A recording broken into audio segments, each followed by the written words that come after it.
Hi, I'm Dave Swartz, and you're listening to Blerdkast. I have got a brand new indie comic on Kickstarter now called Confederate Monster. We'll be running the campaign from now until end of July, July 26th, I believe is the end date. So please come and pledge so that we can make this comic a reality.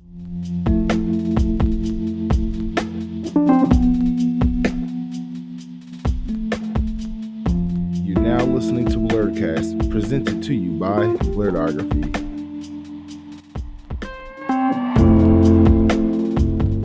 What's going on, everybody? This is me, Mark. Welcome back to another episode of Blerdkast. And as we get ready to celebrate this country's independence, I propose a question to you. What do you get when you combine Frankenstein's monster and in the location of the Confederacy? I have a guest on who's going to help us answer that question. Why don't you go ahead and introduce yourself? All right. Hey, everybody. My name is Dave Swartz. I'm an independent comic book creator, and I am the creator of a new series on Kickstarter right now in issue 4 called Confederate Monster, which essentially brings the world of Frankenstein into the Civil War. I cannot wait to dig into that and get to or just kind of dig into why you combined such an interesting character and in an interesting environment. Because again, I never myself would have thought about putting Frankenstein and the Civil War together, but like hearing you talk about it makes me think like, hey, this actually might be something very interesting to check out. But before we get into all that, my audience would like to know, what have you been geeking out to recently? Honestly, I'm a really big just TV watcher. I watch a ton of television. I do, read comics from time to time. I love movies. I'm not really a big gamer, but the really big thing that I'm kind of into right now is just all the new shows. I mean, we got a new season of The Boys. I really dig on this new Superman show that they got, the new animated show. It's kind of got a anime quality to it. That's actually really well done. It's kind of a new take on Superman and some of his, rogues gallery, if you will. So that's kind of an interesting one. I would say, I know this doesn't really fall in the guise of comics, but I love The Bear, and that's kind of something that just dropped. So I'm really excited to get into that as well. So really, TV is kind of my big thing. Okay, there's nothing wrong with that. Like, you don't have to always just geek out to things in comics and stuff like that. I myself am a huge TV fan, and everything you named is something I'm watching. I just finished The Bear. That was really interesting. I'm not going to spoil anything. I don't know where you are on it, but I just started. Okay. All right. I Enjoy. just started season 3, so I'm caught up on 1 and 2. But I think I watched just the first episode of season 3. Man, Okay. I was riveted. That was some art. It was great. Yeah, this season of The Bears definitely really artsy. It definitely brings a new light to the culinary arts, if that makes sense. Mm-hmm. And just the perspective of everyone and how they ended up where they are, and just their mental struggles that they're going through while chasing their goal. I'm not going to spoil anything, but that's all I'm going to say about that. You said The Boys. Love The Boys. The Boys is like, The Boys and Invincible is saving the superhero genre, in my opinion, especially like in films and television. So I'm really enjoying The Boys. It's hitting a little too close to home a lot of times, but I'm enjoying what I'm seeing. As far as like the new adventures of Superman, I have not gotten into that at all. I am publicly known to be a Superman denier, so I wasn't interested in ever watching that, but I do hear good things about it. So maybe one night when I'm finally caught up on my mountain of things I need to catch up and watch and play, I'll eventually get to it, but it's like so low on the list. Sure. Understand.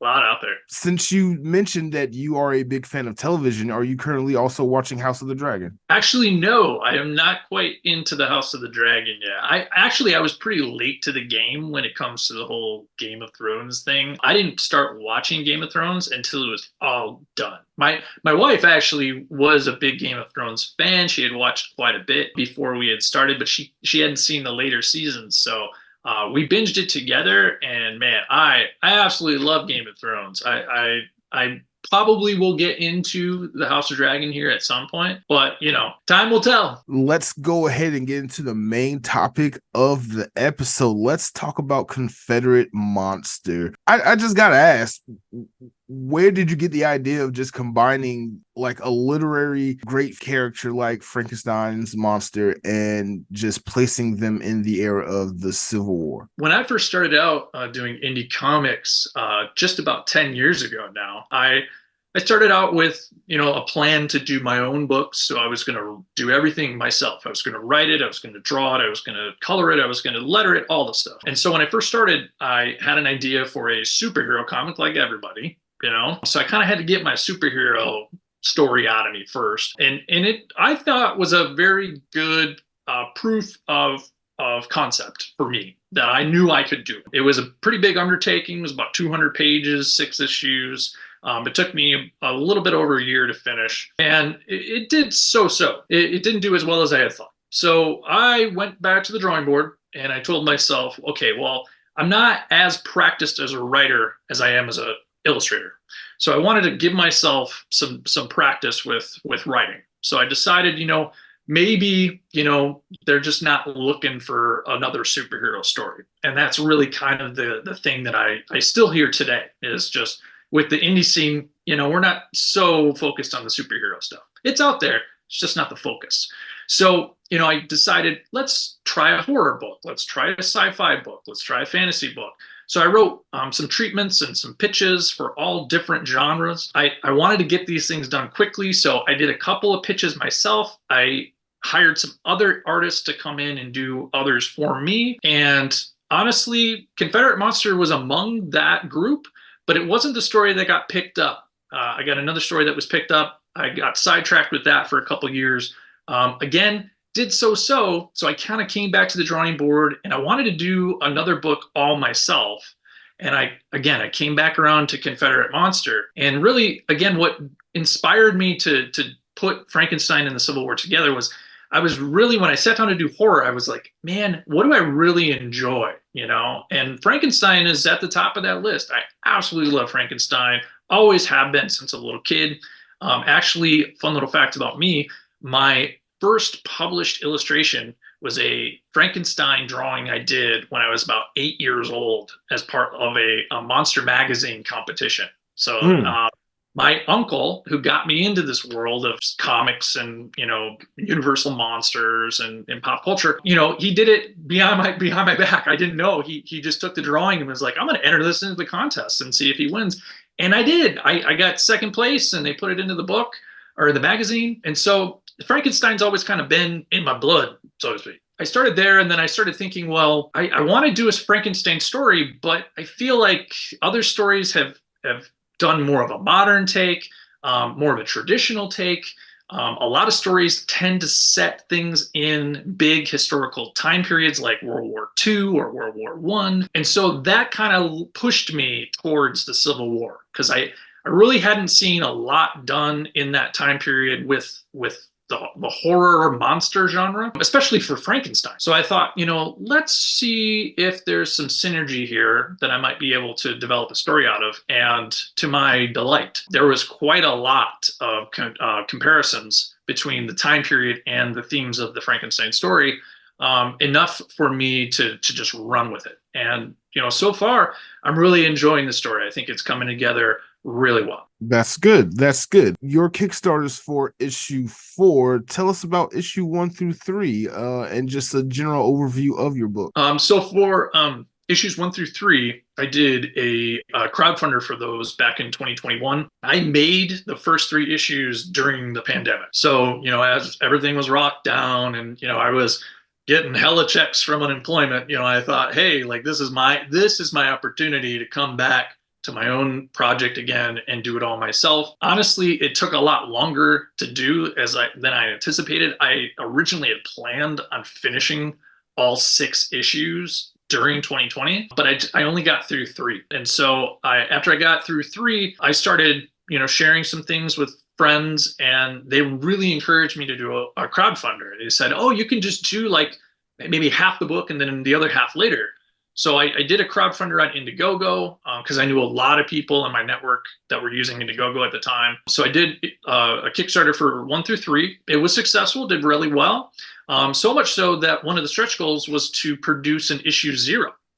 So there's actually a prequel short story that's all done in black and white that you can get in this current campaign at Kickstarter. And it basically bridges the story from the original Frankenstein story we know when they revived the monster for the first time and how that led to the events of where Confederate Monster begins. We're in issue 4 now.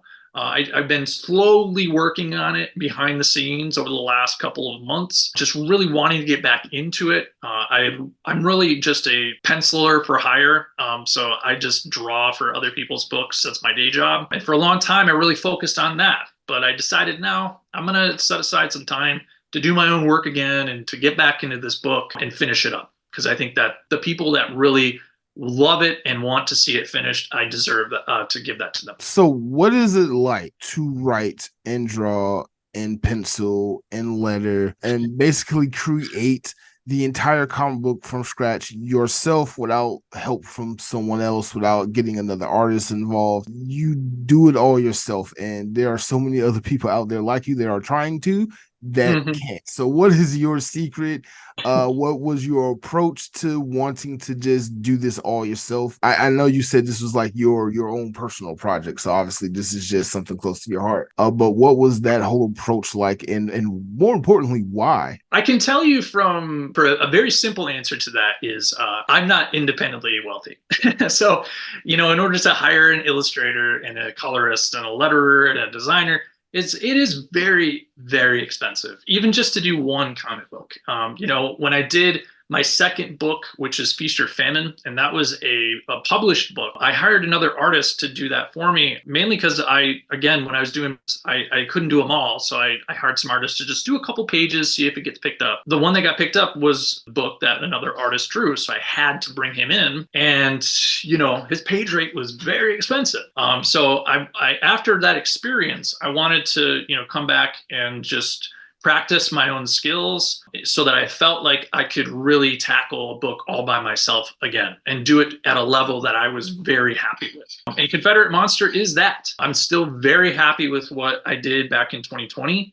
I think it all holds up really well to the current, book that I've done. And so, really the other reason why is, in doing the process of creating a whole book from start to finish, I get to see where things either work or don't work. And since it's all me, I have to go back and fix things that may not be working. And sometimes when you're in a collaborative group, that time to pass it back and forth between hands, and you got to wait time for other people to do their job. So really, it's more or less an effort of me trying to get it done faster as well. And I'm pretty fast. I can get things done. I get like 2 to 3 pages done a day, which is a little faster than most people. Yeah, that's impressive. But again, it's the process that I've created, and as well as like formulating a style and an approach to my style that doesn't really require a crap ton of time. Like there are a lot of artists out there that will render the heck out of their drawing, and it's just their style. They love to just draw a lot of lines and a lot of texture and a lot of, extra stuff. For me, I kind of strip it down. I'm a little more simplified. I would say my style is a little more akin to like a Ryan Otley, or in a line with more of like an animated style in a way. I would like to think that it's a Confederate Monster is a little more elevated than that in my own work, so I do spend a little bit more time on it. Plus, it is a horror book, so I want to give it a little more extra grit with the drawing. So yeah, doing everything myself definitely has some drawbacks because everything's on my shoulders.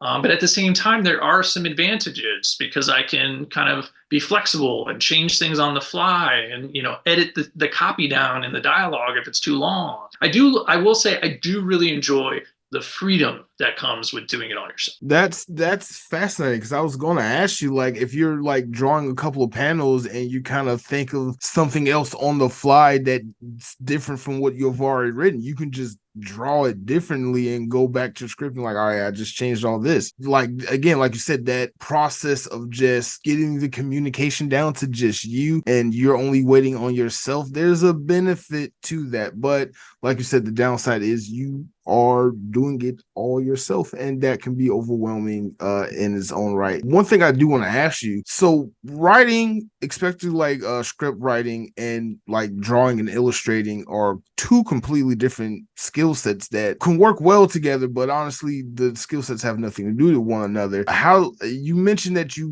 weren't the best writer and you went back and refined that, but for your art abilities, for you as an artist, has that always come natural, or have you done some training on the artistic level as well? Oh, I'm absolutely a traditionally trained artist. I went to college 4 years for it. I studied illustration. I worked as a graphic designer and a creative director for a long time after college. So I amassed a lot of knowledge of art and design. When it comes to writing and conceptualizing of a story and worlds and characters, that is different than art, but I think there is a bit of synergy between the two. And, in college, I did take a couple of creative writing classes. So I think I had a little bit of education when it came to writing and how to approach a story. After doing my first book, which was Atlas Origins, it's a superhero story, very metaphysical, because I'm very, inspired by spirituality and alternate theories of reality and science. So that character kind of came born out of that desire to, kind of, explain to people all these wild things that I had researched and discovered. And in doing that, I wrote the story and I put it all together. And then I had an opportunity to really step back, look at it with a critical eye, and see where, maybe I could have changed some things with the character motivation, with the way that the scenes were done, in order to just reinforce not only what I was trying to elicit out of the audience, but then to also just help to mirror themes and ideas that were throughout the book in a way that if you were really paying attention, you would notice and take notice. Because as an artist myself, when I watch television, watch movies, really any pop culture story at all, I'm always looking for those subtle little things that the creators are putting in there that make it that much more interesting and take it a little further than the normal story would. So, I think in that regard, I have been a student of, write and how to write, in a way that's compelling and, drives your audience forward in a way that's natural, and they feel like they want more and more and more, because after all, that's what makes great stories, is keeping the audience on the edge of their seat. Right. That's really good. That's really cool. What is your favorite part of the creation process when it came to creating Confederate Monster? Oh man, I will say that I think for the first time with Confederate Monster, I actually enjoyed the writing more than any of the art, which is kind of weird for me, because I always, when I go shopping for comics, I'm always shopping with my eyes. So if the art is really well done, if it's interesting, or the colors are just calling out to me for some reason, I'm going to pick up that book regardless of what the story is. So that's typically how I buy my products. However, like I said, for this book, I really enjoyed the writing phase. I enjoyed being able to weave these scenes and these issues together in a clever way, in an interesting way, in a way in which I thought is more cinematic and could lend itself to a movie or a television screenplay. Even though I would say the writing was something that really grabbed my creative attention, I really had a lot of fun in the beginning of conceptualizing what the art was going to be for this book, because like I said, when I originally did this pitch, I did it years and years ago. I think the first pitch that I sent out for Confederate Monster was probably 2015. So it's been quite a while since I originally conceived of it. When I first did the artwork, it was not right. I'll be very blunt. It was just not the right style. It wasn't the right coloring. It wasn't the right anything for the story. I was trying to make it look too superhero-y, and it was just my approach at the time. I didn't know any better. So now that I have had many years of working in the industry, doing books for other creators, different types of stories, when I came back to Confederate Monster, I really took my time and I researched other art styles. I researched what other horror books were doing. And I felt like I wanted to just focus my attention on making the art fit perfectly with the story. And I think I nailed it with this one. So I'm really happy to see that the synergy of my writing is now really working well with my approach to the art. I was actually not expecting that answer coming from you, especially like you said, you are an artsy person and visually, like you just go for the art regardless when you're shopping for comics. I'm happy you said that because I think that shows growth in you as an artist. So that's really good that you enjoyed the writing aspect of creating this book in particular. You said something that made me want to piggyback off something you said in the beginning of the interview. You mentioned that at the time, indie comic publishers weren't looking for another superhero book. They were more into the horror genre or the sci-fi. Why do you think that indie comics has moved from the superhero model to more to try to tell other stories in other settings, in your opinion? Well, I mean, I think part of the answer to that question is a bit obvious in the sense that we've had superhero stories for a long time, decades. And Marvel and DC, they're always cranking out more and more and more and more. So, in my opinion, if you want your superhero stories, go there. However, with a big however on that, because there are some really rich superhero stories that have come out of the indie comic book scene. One of the biggest examples is Invincible. I mean, I think that story in and of itself is just a testament to how you can take a traditional superhero, outline and completely flip it on its head and tell a completely different story. And that's what I think makes Invincible so successful. Right? It's subverting your expectation. And frankly, I think that's what makes great art, is when you're subverting expectation. I mean, most people really can't stand just regurgitations of the same stuff. So I think for me, when I approach my stories, I really want to make sure that I'm not repeating tropes in my dialogue. I'm not repeating tropes within my storytelling. I want to try to really elevate it to a level where it's like, oh, well, I heard that a million times before. Okay, well, if I've heard it a million times before, let's be creative. Let's try it a different way. I think because in the beginning, really wasn't as saturated of a market for other genre books, especially, things like, horror and, fantasy, right? Sci-fi was actually quite a powerhouse, I think, still alongside superhero stuff. I still think today, most comic book publishers are looking for, something that's different and subverts expectation and is really kind of out there. A lot of the books that I pick up that are indie, they're wild. I mean, they are a mix of sci-fi and fantasy and all these different genres that, they're kind of picking and choosing from different places and formulating this new thing that's not quite fitting into one particular genre or the other.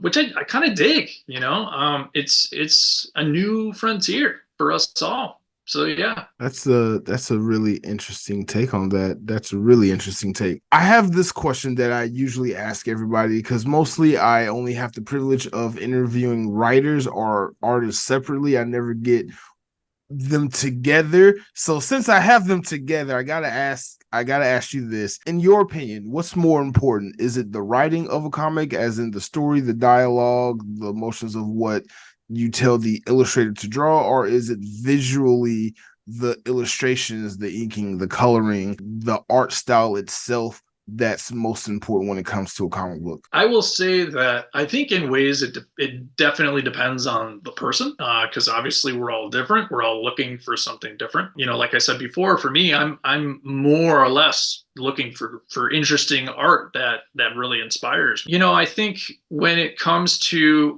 which is more important, I don't necessarily think that you can have a story that works without the writing being fairly solid.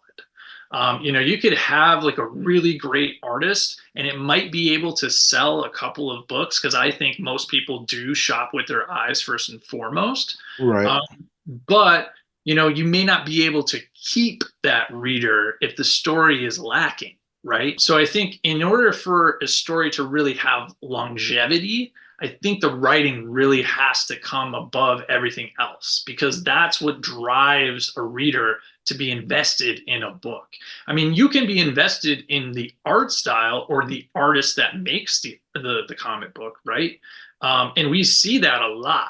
I would say a lot of people could probably name a few comic book artists off the top of their head, but they probably can't name as many comic book writers off the top of their head. So again, I True. think when it comes to like marketing, selling a book, and the art is utmost importance because again, most people shop with their eyes. But when it comes to retaining the audience for a long-term investment, you got to have a solid story to hook them in and wanting more. Gotcha. That's a really cool take on that answer. Also, I'm really glad I asked you that. And again, another surprising answer. I wasn't expecting you to go that route. So that's very unique. With that said, why go the indie route when creating a comic? Why not try to find a big publisher or even a smaller publisher? Because I'm sure you've had your experiences and takes with both the not only the indie route of creating comics, but going the publisher route as well as working with other creators in the space. Yeah, it can be tough. It can be tough to just get seen. When I first started out 10 years ago, the scene was a little different. With the advent of crowdfunding, I think that's really inspired a lot of creators to come out of the woodwork and develop their own books. So right now, there's more indie books out there than ever before. So the competition is pretty steep. However, I have tried to pitch my stories to other publishers or larger publishers. I always pitch my stuff to Image because I would absolutely love to work with Image. I love the books that they put out. I think a lot of the creators that work for them and create those books are really top notch. They do a great job, and I'd like to be counted amongst them one day. I have had one series published. I got, like I said, Feast or Famine was one of my published works. That was through Alternate Comics. It just, to me, I wanted to branch out and away from publishers and do my own thing and just sort of, pull it back and have a little bit more of an opportunity to, have control over my baby in a way. Because sometimes when you work at publishers, they want it a certain way. This has got to be the way it's going to be. And one of the big things for Confederate Monster is really the word Confederate. I've talked to publishers, indie publishers about it, and they all won't touch it because of that word. They don't want the word to be at all misconstrued. They don't want bad SEO, because sometimes the algorithm will just, see that word. And I can't, really say that that's the case, that absolutely is true. But I must say, just by myself going out there and talking to people about the book, I do have a couple people every once in a while that just kind of scoff at it and look at me like, oh, well, what are you doing? You making a pro-Confederacy book? And honestly, I think that that's just short attention spans and quick triggers. People just, they don't want to read, they don't want to understand, they just see it, they automatically react, and that's the world we live in. So, I think for me, I prefer to do it all myself, or at least, maybe work with an indie publisher like Image that's willing to work with me and willing to kind of go out there and try something controversial. Frankly, I think the title of the book is provocative for a reason. I would like a broader conversation to be had, because if you have a chance, well, once I get the chance to finish the whole book and you get a chance to read the whole story, I think the title will make a lot more sense, Hmm. because there are no good guys in this book. Everybody, every single character in the book has a dark, monstrous side. And that's why I named it Confederate Monster. Very interesting. Just a couple things I want to piggyback off that. You are absolutely correct when you said that the title is controversial, because a few weeks ago when I was presented with this interview to do to cover your book, and I saw the title without even reading it, without even reading the little blurb about it, I was like, wait a minute, it makes me feel some kind of way just off the bat. After, I looked into it, I read it, everything that you have on your Kickstarter campaign about it, and I was like, oh, okay, well, good. It's not what I thought it was gonna be, just off the rip. So there was one thing there, but then another thing was like, oh, this is actually a little bit deeper than I thought. And then I was like, oh, the title makes perfect sense now. It's perfect, because you could have called the book anything. Southern Monster, the Monster Within Us. You could have gone any route, but you pick something, knowing the political climate that we are in, that would instantly either get someone curious because it erupted like an emotional response from them, or it might trigger them in another way. So kudos to you on that. That was a smart literary take there. But are you prepared for when this book is actually funded and out, and you're actually marketing it, like say you go to different conventions and things like that, to deal with like any backlash over the title alone without people actually even understanding what the book is about? Oh, sure. I mean, I've already sort of broached quite a lot of controversial, feedback from it. Like I said, when I first did issues 1 through 3 back in 2021 over on Indiegogo, I did a slew of interviews then too. That there was a lot of questions. There was a lot of people that refused to even interview. And honestly, I love to have the opportunity to just talk about the fact that we can't get past reading a book by its cover. It's frankly, in my opinion, ridiculous. Like we are at a point where I think we can get past silly things like that to be able to really see a book for what it is. The book that comes to my mind is Son of Hitler. I don't know if you're familiar with that series at all. I believe it was published by Image. I can't believe that we can do books like that, but a book that has just the word Confederate in the title is so vilified. In my opinion, I welcome the opportunity to have that conversation, because I don't think anybody should judge a book by its cover. I agree with you there, but unfortunately, we all live in a society that literally judges books by their cover. I And know. even though we didn't agree to be in this society, I know I did.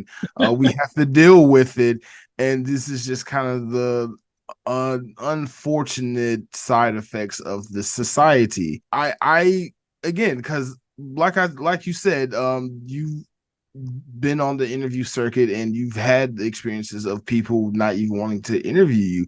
I was this close. If it wasn't for the Jeff Haas, shout out to Jeff Haas. He does a lot of my he helps me book a lot of these interviews, and just like, because I've asked him all the time, like I need more information outside of just the Kickstarter link, and a little insert about the comic itself, because like I had to kind of research you a little bit. I was like, oh, is this somebody I really want on my show? Is this gonna go well? Is this gonna even be the type of interview I thought it was? And no, this was actually pretty good. But I did have to do a lot of extra research on you, say compared to any other person that I've had to interview before, because I just had to be sure. You can never be sure in today's age. But with that said, I do want to ask you this.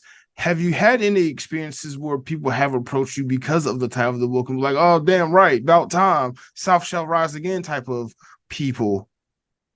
No, actually, I have not, at least not yet. So I've been fortunate in that regard.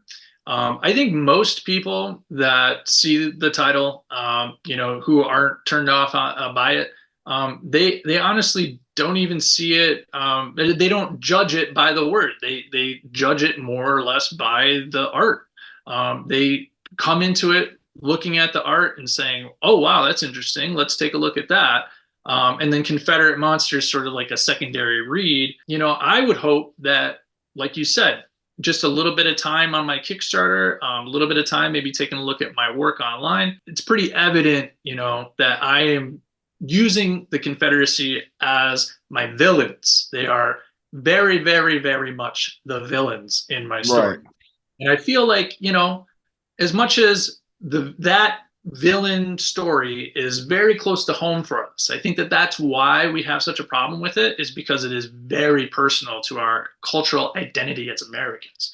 Right. So, when it comes to like Nazis and all that other stuff, that's a very different thing because it has nothing to do with us, right? So in ways, I think that's why we have such a hard time with it, is because it's our own kind of dirty laundry that we're talking about. But again, nobody heals from anything unless you air out your dirty laundry. So I would love, and again, encourage the opportunity to have discussions with people, especially people who really think that it's not right or I shouldn't be doing it, to be able to meet them halfway and make an understanding so that maybe we both could heal a little bit more. Interesting, very interesting. And I agree. I 100% agree. It does feel like a dirty word as an American, from one American to another. Knowing Sure. our country's history, it's a scar that has never healed. And like literally, like I said, we're in the year 2024, and it just seems like we're still picking at the same scab, the same scar, and it just won't properly heal because we just can't get past certain issues within our country's society. But that's unfortunate. But the good thing is we have great artists like yourself who are willing to blur the lines and show us ourselves, if that makes sense. Which is why I really like the theme and the imagery of your book. Like, everybody has a monster within them. Everybody's capable of both greatness and great horror. So I really appreciate you just like literally doing everything and just like cramming it into a book and making it an interesting read. And I can't wait for it to come out, because it's going to come out. And I just got to say that, because like, again, going through your Kickstarter, going through the samples of the artwork and the pages that you have, and just getting a general better understanding of the story, it has me intrigued, and it does challenge your mindset of your own identity, and I appreciate that, actually. Thank you. Um, Appreciate it. but with that said, I have to ask you, where did this all begin for you? Because you didn't just was born one day and decided I'm gonna create comic books when I grow up. This had to start somewhere. So tell us about your nerdy origin story. Where did it all begin for you? Yeah, sure. My Uncle Joe used to take me and my brother to a local comic book store in order to peruse and find a comic book of our liking. And we were allowed to pick one book out each time that we went. And so I amassed a very small collection of books. And not only was it a pastime of mine just to read the books, but one of my favorite things to do as a kid was to go through each book and find the page or pages that I enjoyed the most and try and draw them as close to what I saw in the book as possible. So I amassed just this collection of drawings, of big splash pages of Superman and Spider-Man and Wolverine and all kinds of characters. And that's really kind of where it began. I was really interested in just emulating the artists of the 90s at the time. And, I think that really inspired me to keep pursuing art, because I think a lot of us have a connection to art and creativity when we're Mhm. kids, and then we're kind of pushed out of it, as we get older. And for me, I just kept doing it. I was really inspired to make that drawing look better and better and better and better. Now, I will say that I took a little bit of a detour in high school. I got distracted with rock and roll, and I decided I was going to be in a band. And I played bass in a band for, God, like six, We seven. literally all been there and did that. I did the same thing. That's so Yeah, yeah. cool. Oh, I was literally this close to getting on Warped Tour. Or our band was this close to getting on Warped Tour. We were so close. We had a promoter at the time, and he was really pushing hard to get us on. We almost got on. I'm from Michigan. I'm from the Detroit area, so we were gonna do like the little, northwest or northeastern like tour. So it was like 6 to 8 stops in like Michigan, Ohio, Pennsylvania area. And like I said, we got this close when I was a junior in high school. I was super excited, and then we got bumped at the last second because the whoever ran the tour just decided they wanted to go with a more nationally recognized act.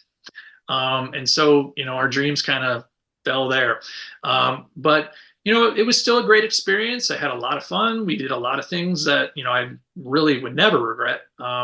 And so, but when it came time to going to college and, just figuring out what I wanted to do with the rest of my life, I circled back to art, and I just thought, well, I always had a knack for this. When I was in the band, I did all of the merch design, I did all the website design, I did everything myself. It really inspired me to just pursue the art career professionally.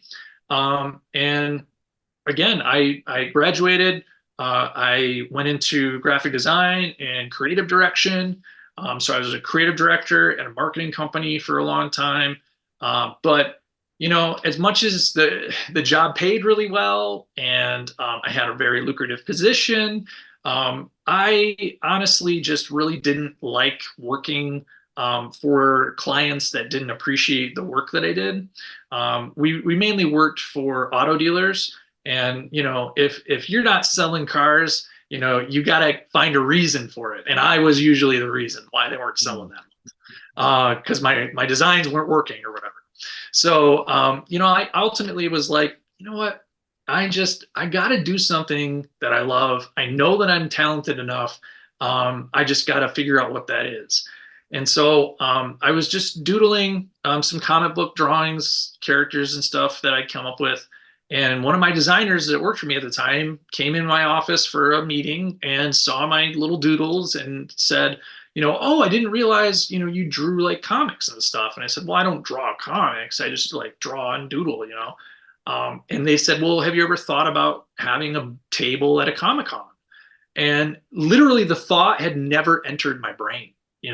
And so at that moment, it was like, I am destined to do this. I need to, but get a table. I need to make a story, a little pitch story, and see if there's something here.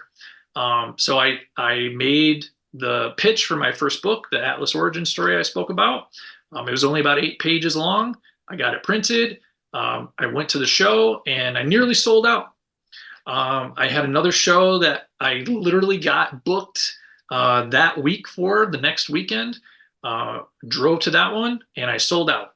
So it kind of proved to me that there was something there, and I've been doing it ever since. It's been 10 years now. That's great. It must be awesome doing like something that you love to do that you not only can make a living off of too. So that in itself is inspiring. And sorry to hear about the Advanced Warped Tour thing. I know that sucks. It's But okay. I was a kid. but I mean, if it wasn't for that, you wouldn't be where you are now, creating your own books, both writing and illustrating, from start to finish. So in some ways, you kind of came out better, I think. Yeah, yeah. I'm all good with how it happened, to be honest with you. I'm very good with where I'm at. It's taken a long time to get myself, to where I'm at now. Not just, with my skills, but, financially, because, being a freelancer, because that's all I mean, I do teach part-time. So I teach at the college that I went to school for it's called College for Creative Study in Detroit. Shout out to CCS. So I teach art and design there. I teach drawing and design. And so, I do that part time, but all of my other time is dedicated to comics. I really enjoy doing it all myself, but I will say, it's a lot. I am everything that you would consider a regular business to have. It's all me. So it's not just the art and the writing, it's all the business side too, which you got to learn. Oh my God, tell me about it. That was for me, because I do photography and video and things like that. Backstory later, but when I started doing photography, I was like, oh, this just reminds me of when I was in art school and was trying to draw and be an animator and just having a camera, go around taking pictures, learning how to manipulate photographs and all the rules and things like that. I was so enamored with it, and then I started a business and forgot to learn anything about business. So I'm trying to get clients and book clients, and I'm like, I don't need a contract. I trust you. Oh boy. I learned that lesson the hard way too, my dude. Yeah. Yeah, but oh my God. But I love it. I do understand as an artist, especially if you're trying to sell your artwork, you need to be more business minded than artist. But it's kind of hard getting out of that artsy fartsy mindset, especially if you went to art school like I did, like you did. Because it's just kind of who you are. You care more about the creating and wanting to create than the rent's due on the first. Let me try to monetize this Yeah. aspect of it sometimes. So for anyone out there, just personal advice. If you are an artist, if you are an artsy fartsy type, please take a couple of business classes and learn how to sell your own work. That was kind of the biggest one lesson I wish I had known from jump. The last 10 years would have been a lot easier for me.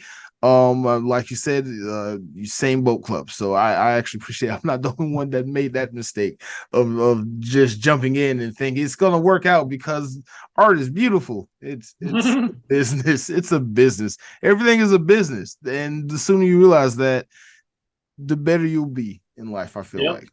And Oh, everything has taxes. oh yeah, yeah, taxes. Oh my God, the government, Uncle Sam, gotta do better. Gotta do better, America. But outside of that weird moment we just shared, I don't want to say weird, that's a real moment actually. Like really, that was a real moment. But what's something that you know now that you wish you knew back then when you got started down this path of becoming a comic book artist? I would say I wish that I had done a better job of nurturing my fan base from the get-go. Uh, Hmm. I must say that one of my weaknesses is self-promotion and being present on social media. Um, I, I was just having this conversation just the other day. So, as you can kind of see around me, I do other art stuff. So I do a lot Right. of abstract painting. I have other little projects that I do, just for fun. Because I think as a creative, it's important to have other outlets for your creativity that aren't just one track, right? Oh, I agree. Right. So, one of the other things that I'm really inspired by is just, working with my hands and making things with my hands. And so I have a little project right now going on in my house where I'm turning a tall bookshelf into a cardboard tree. So I'm literally like carving out a section of the bookshelf that is going to be covered in chicken wire, and then I'm going to cover that in cardboard and literally make it look like the bark of a tree, and use like pool noodles for the branches and everything. So it took me quite a long time to like conceptualize all this stuff, and I was like telling my wife about this, and I had made some progress on it yesterday, and she Mhm. looked at it and she said, well, did you like video any of it? Did you time lapse any of the making of it? And I looked at her, I was like, no. And she said, well, Mm. why not? Like that would have been a great like TikTok video or like a really great like Instagram reel or something. And I looked at her, I was like, not everything needs to be like out and like in the like commerce of it all. You know what I mean? Like I just want to make it for myself. Right. So I do tend to, sometimes have that itch to just pull it back and keep it for myself and not blast it out to the internet. But I will say, like you just said, my life might have been a little easier over the last 10 years if I might have self promoted myself a little more often. Right. No, I definitely get that. Because I'm the same way. Like even like right now, I'm sitting here thinking like, oh, I could have had this phone and went live and just had it on me on TikTok, just like, hey, this is behind the scenes of how I do this and that. And I'm like, sometimes I just want to create and not promote and create and direct and do all these different things. Sometimes I just want to do the part of the thing that I just enjoy doing, creating. And for this right here, for everyone that's going to watch this, I just enjoy one-on-one face in conversation and us just getting to know each other. And I don't want to make a big spectacle out of it until I'm getting ready to post it, if that makes sense. So yeah, I get where you're coming from about that. But your wife is right. I'm just gonna have to say that your wife was right though. She Just usually is. Love her. leave it there. We are She actually. screams from the other room. That's right. Oh, she did. Yeah, Oh, I heard from the okay. other room. That's great. Okay, we are getting ready to be at the end of this interview, but before we go, I usually give all my guests a soapbox to stand upon and vent or say anything that they want to say, any cause or issue that is close to their heart, whether it is positive or negative. You have the floor to speak your mind to your heart's content. All right. Well, I mean, I would say, the biggest thing that's near and dear to my heart right now, in related to this campaign is, like I said before, just not judging a book by its cover, giving things a second chance, or a second read, and getting past that initial read. One of the big things for me that I'm constantly aware of and constantly working on is myself and my own thoughts and my own feelings and why I think and feel the way that I do. And so, in that practice, you get an opportunity to kind of pull back and practice the feeling of what it's like to pull back out of that place of gut reaction. And in doing so, I think it gives you a freedom. It gives you a space to find some peace before you react, before you connect to those emotions that might be connected to something that has nothing to do with what you're looking at or what you heard or what you're seeing. Mm, So I think in ways, that's part of the reason why I kept the title of Confederate Monster the way that it is, because I think that there is something to be said, for not judging a book by its cover and being able to, see through, your own expectations and your own understanding, of the world around you to be able to learn, grow, and hopefully, um, become a better person, better version of yourself. mm. That's some words to live by there and words of wisdom. I appreciate that so much just personally. Why Yeah, don't you tell everybody where they can find you out there on the interweb again? sure. So, well, you can find obviously Confederate Monster issue 4. You can actually get issues 0 through 4, with a couple of little tchotchkes, on Kickstarter right now. You can easily find the link to that campaign if you go onto my social, accounts. So you can find me on, Facebook, Instagram, X, or Twitter, whatever it wants to call itself. My handle is Dave Swartz Art, so that's SWARTZ, not SCH, no CH. And then you can also find my website at daveswartzart.com. And if you click the bar at the top where it says newsletter, and sign up for my newsletter, you can get a free 32-page comic. Ooh, I'm gonna go do that right now. I like free and comics. But seriously, thank you so much for coming on. This has been a pleasure.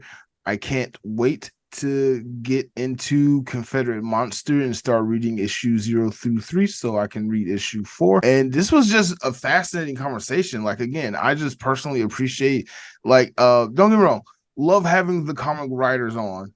They're fascinating people, but I'm an artist myself. I went to art college and tried to be an animator, and I wanted to be a sequential artist, aka a comic book artist or illustrator, a long time back in high school, and it never worked out. But I just appreciate having an actual artist on and someone who I can like, oh, you just get it. You get the thinking and what goes into I just care about the creation process. So this was a great conversation. I would love to have you back on in the future because I'm sure you will be promoting issue 5 and 6 soon, and I'm sure there's going to be a 7th just because of how successful this book is going to be. So thank you so much again for coming on. But for everybody else, this has been Blerdkast. You know what to do. You can find Blerdkast everywhere on the internet, Spotify, but you can find Blerdkast everywhere that you listen to your podcast, like Spotify, Apple Music, Google, and more. And don't forget, you can also subscribe to Blerdography, my YouTube channel. That's Blerdography on YouTube and Blerdography everywhere else across the interwebs. But until the next episode, peace. Also, watch The Boys. The Boys is really saving superhero genre right now. Like, just seriously, watch The Boys. But It is a I'm out. jam, dude.